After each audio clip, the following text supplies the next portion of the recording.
पौंड्रक का वध और बलराम जी के द्वारा हस्तिनापुर का आकर्षण। ब्रह्म पुराण। मुनियों ने कहा, भगवान श्री कृष्ण ने मानव शरीर धारण करके बहुत बड़ा पराक्रम किया, जो उन्होंने लीला पूर्वक ही इंद्र, महादेव जी तथा संपूर्ण देवताओं को जीत लिया। मुनि श्रेष्ठ, देवताओं की चेष्टा का विघात करने वाले भगवान ने और भी जो कर्म किए थे वे सब हमसे कहिए, हमें उन्हें सुनने के लिए बड़ा कौतूहल हो रहा है। व्यास जी बोले, मुनिवरों, बतलाता हूं। मनुष्य अवतार में श्रीहरि ने जो लीलाएं की थी उन्हें आदर पूर्वक सुनो। पुंडरक वंशी वासुदेव नामक एक राजा था। वह भगवान वासुदेव बन बैठा। कुछ ज्ञान मोहित मनुष्यों ने उससे ये कहा कि आप ही इस पृथ्वी पर वासुदेव के रूप में अवतीर्ण हुए हैं। उनकी बातों में आकर वह स्वयं भी अपने को अवतार मानने लगा था। वासुदेव बनने की धुन में वह अपने वास्तविक स्वरूप को भूल गया और भगवान विष्णु के जितने चिन्ह हैं उन सबको धारण करने लगा। इतना ही नहीं, उसने भगवान श्री कृष्ण के पास अपना दूत भी भेजा और उसके मुख से कहलाया, ओ मूढ़, तूने जो चक्र आदि मेरे चिन्ह और मेरा वासुदेव नाम धारण किया है वह सब शीघ्र ही त्याग दे और अपने जीवन की रक्षा के लिए मेरी शरण में आ जा। यह सुनकर भगवान श्री कृष्ण हंस पड़े और दूत से बोले, तुम जाकर राजा पौंड्रक से मेरी यह बात कहना। राजन, मैंने तुम्हारे वचनों का तात्पर्य भली भांति समझ लिया। अब तुम्हें जो कुछ करना हो वह करो। मैं अपने चिन्ह को साथ लेकर ही तुम्हारे नगर आऊंगा और उस चिन्ह स्वरूप चक्र को तुम्हारे ऊपर ही छोड़ूंगा। इसमें तनिक भी संदेह नहीं है।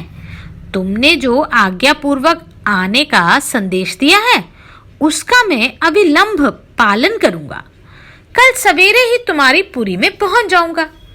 तुम्हारे वहां आकर मैं ये कार्य करूंगा जिससे फिर तुमसे कोई भय नहीं रह जाएगा। श्री कृष्ण के यूं कहने पर दूत चला गया। तब भगवान ने गरुड़ का स्मरण किया। गरुड़ तुरंत आ पहुंचे। भगवान उनकी पीठ पर सवार हुए और पौंड्रक के नगर में गए।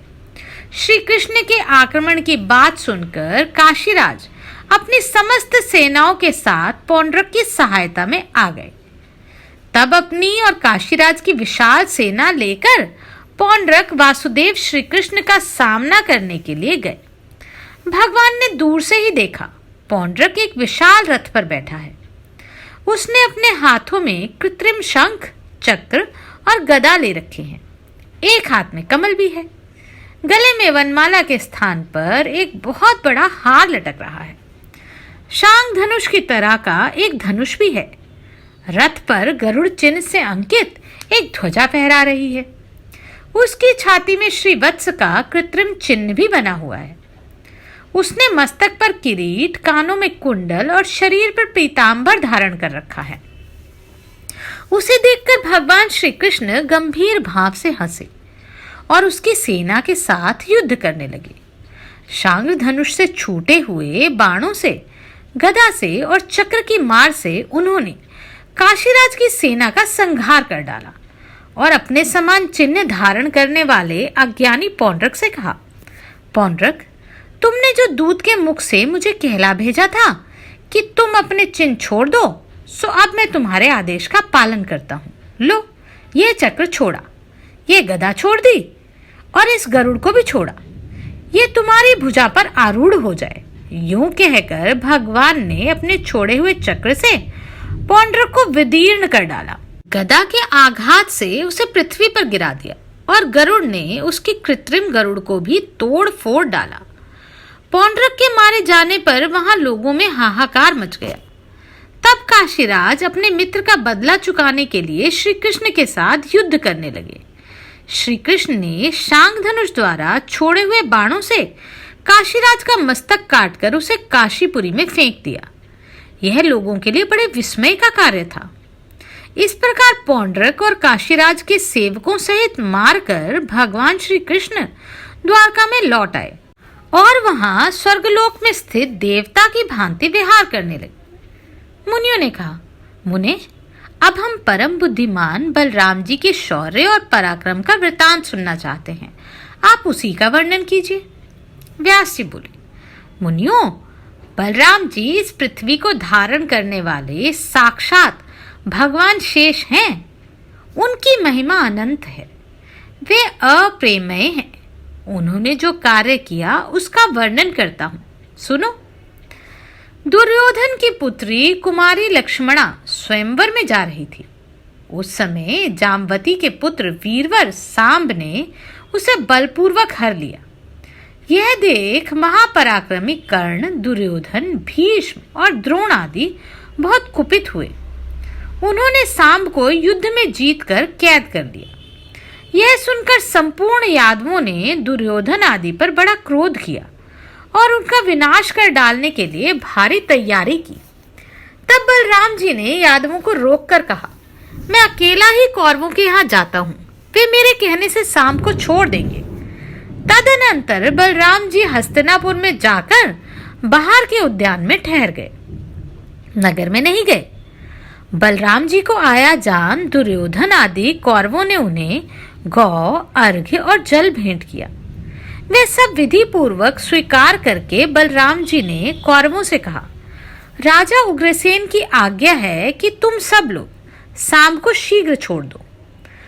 बलदेव जी की यह बात सुनकर भीष्म, द्रोण, कर्ण और दुर्योधन आदि के क्रोध की सीमा न रही। राजा बहलेक आदि भी कुपित हो गए।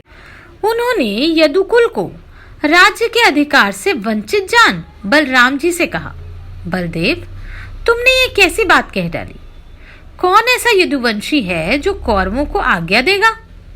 यदि उग्रसेन भी कौरवों को आज्ञा दें, तब तो हमें राजाओं के योग्य श्वेत छत्र धारण करने से क्या लाभ होगा? अतः तुम लौट जाओ।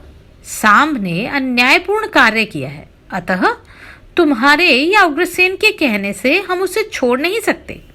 हम लोग यदुवंशियों के माननीय हैं। कुकुर और अंधक वंशों के लोग सदा हमको प्रणाम किया करते हैं।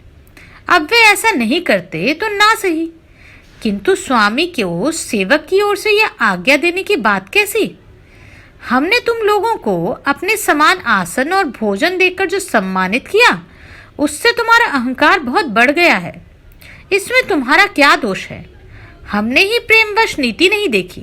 बलराम, हमने तुम्हारे लिए जो ये अर्घ्य निवेदित किया, इसमें केवल प्रेम ही कारण है। हमारे कुल की ओर से तुम्हारे कुल को अर्घ्य देना कदापि उचित नहीं है। यो कहकर कौरव चुप हो गए। उन्होंने श्री कृष्ण के पुत्र को बंधन से मुक्त नहीं किया। इस विषय में उन सब ने एक राय कर ली थी। वे सब के सब बलराम जी को वहीं छोड़कर हस्तिनापुर में चले गए। कौरवों द्वारा किए हुए आक्षेप से बलराम जी को बड़ा क्रोध हुआ। वे घूरते हुए उठकर खड़े हो गए और पैर की एड़ी से उन्होंने पृथ्वी पर प्रहार किया। महात्मा बलराम की एड़ी के आघात से पृथ्वी विदीर्ण हो गई। वे अपनी गर्जना से संपूर्ण दिशाओं को गुंजाकर कंपित करने लगे। वे आंखें लाल लाल और भौहें टेढ़ी करके बोले, अहो, इन सारहीन दुरात्मा कौरवों को अपने राजा होने पर इतना मद, इतना अभिमान है? क्या कौरव ही सम्राट पद के अधिकारी हैं? हम लोगों का प्रभुत्व कुछ ही काल के लिए है। क्या बात है, जो ये महाराज उग्रसेन की अलंघनीय आज्ञा को भी नहीं मानते। देवताओं और धर्म के साथ शचीपति इंद्र भी उनकी आज्ञाओं की प्रतीक्षा करते हैं। इंद्र की सुधर्मा सभा में इस समय सदा महाराज उग्रसेन ही विराजमान होते हैं। इन कौरवों का राज सिंहासन तो सैकड़ों मनुष्यों की जूठन है, उसी पर इनको संतोष है। धिक्कार है। आज से उग्रसेन ही समस्त राजाओं के भी राजा बनकर रहे। अब मैं इस पृथ्वी को कौरवों से हीन करके ही द्वारकापुरी को लौटूंगा। कर्ण, दुर्योधन, द्रोण, भीष्म, बाहलिक, दुशासन, भूरी, भूरिश्रवा, सोमदत्त, शल और अन्यान्य कौरवों को उनके हाथी, घोड़े और रथों के सहित मार डालूंगा और वीरवर सांब को उनकी पत्नी के साथ द्वारकापुरी ले जाऊंगा। उग्रसेन आदि बंधु बांधवों का दर्शन करवाऊंगा, अथवा देवराज इंद्र की प्रेरणा से हमें शीघ्र ही पृथ्वी का भार उतारना है। इसलिए समस्त कौरवों के साथ उनके हस्तिनापुर नगर को अभी गंगा में डाले देता हूं। यूं कहकर क्रोध से लाल आंखें किए बलभद्र जी ने अपने हल्का मुख नीचे की ओर किया और चार दीवारी की जड़ में धंसाकर खींचा। इससे संपूर्ण हस्तिनापुर सहसा डगमगाता सा जान पड़ा। यह देख समस्त कौरव व्याकुलचित होकर हाहाकार करने लगे और बलराम जी के पास आकर बोले, महाबाहु राम, बलराम क्षमा कीजिए, क्षमा कीजिए। मूसला युद्ध अपना क्रोध शांत कीजिए और हम पर प्रसन्न होइए। बलराम, ये पत्नी सहित सांब आपकी सेवा में समर्पित है। हम आपका प्रभाव नहीं जानते, इसी से हम लोगों के द्वारा आपका अपराध हुआ। अब कृपा इसे क्षमा करें। यूं कहकर कौरवों ने पत्नी सहित सांब को बलभद्र के सामने उपस्थित कर दिया। भीष्म, द्रोण और कृपाचार्य आदि बलराम जी को प्रणाम करके प्रिय वचन कहने लगे। तब बलवानों में श्रेष्ठ बलराम ने कहा, अच्छा, मैंने क्षमा कर दिया। इस समय भी हस्तिनापुर गंगा की ओर कुछ झुका सा दिखाई देता है।